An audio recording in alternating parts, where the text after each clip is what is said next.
جس وقت اذان ہو تو اس وقت بات کرنا، گفتگو کرنا کیسا ہے؟ اب چاہے بات دنیاوی ہو یا دینی ہو، قرآن کی بات ہو، حدیث کی بات ہو، اس وقت یعنی کہ اذان ہوتے وقت باتوں میں مشغول رہنا، گفتگو کرنا، یہ کیسا ہے؟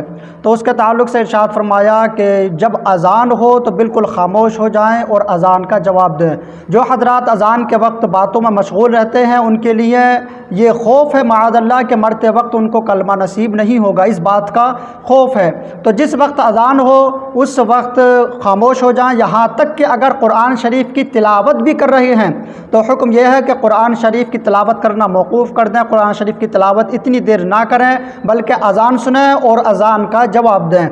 اب اذان کا جواب کس طریقے سے دینا چاہیے، اس کا کیا طریقہ ہے، کن الفاظوں سے دینا چاہیے؟ تو اذان میں کچھ الفاظ تو ایسے ہیں کہ جو مؤذن کہتا ہے ہو بہو وہی الفاظ سننے والا بھی کہے، اور کچھ الفاظ ایسے ہیں کہ جو مؤذن کہتا ہے وہ نہ کہے بلکہ دوسرے الفاظ کہنے کا حکم ہے۔ سب سے پہلے جب مؤذن کہے اللہ اکبر اللہ اکبر تو اس کے جواب میں بھی سننے والا وہی الفاظ کہے، یعنی کہ اللہ اکبر اللہ اکبر۔ اور جب مؤذن آگے بڑھے اشہد ان لا الہ الا اللہ تو سننے والا بھی یہی کہے اشہد ان لا الہ الا اللہ۔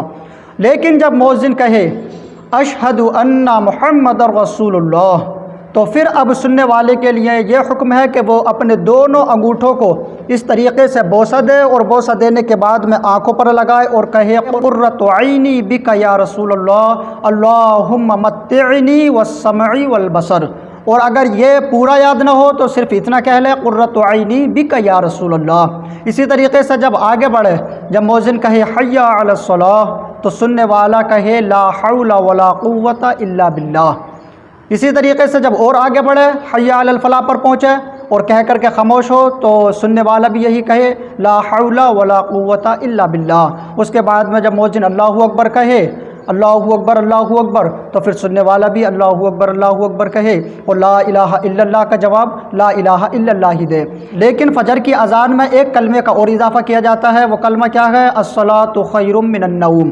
اس کا اضافہ کیا جاتا ہے کہ یہ پڑھا جاتا ہے فجر کی اذان میں۔ فجر کی اذان جب ہو اور مؤذن کہے الصلاۃ خیر من النوم، نماز نیند سے بہتر ہے، تو پھر سننے والا یہ کہے صدقتا و بررتا و بالحق نطقتا۔ اس کے علاوہ جو مؤذن کہے سننے والا بھی اسی کو دہرائے، لیکن صرف اشہد ان محمد رسول اللہ اور حی علی الصلاۃ حی علی الفلاح اور الصلاۃ خیر من النوم جو فجر میں پڑھا جاتا ہے، ان کے جواب میں الگ الگ الفاظ استعمال کیے جاتے ہیں جو میں نے ذکر کیے۔ اور اس کے علاوہ جتنے بھی کلمات ہیں اذان کے اندر، جب مؤذن کہہ کر کے خاموش ہو جائے تو پھر وہ سننے والا بھی انہی الفاظوں کو دہرائے۔ اب یہ جو میں نے طریقہ ذکر کیا ہے کہ اذان کو جواب کس طریقے سے دیا جائے، اس کے تعلق سے حوالہ بھی سن لیجئے۔ اس کو ذکر کیا ہے بہار شریعت جلد نمبر 1 حصہ نمبر 3 صفحہ نمبر 31 اور 32 پر۔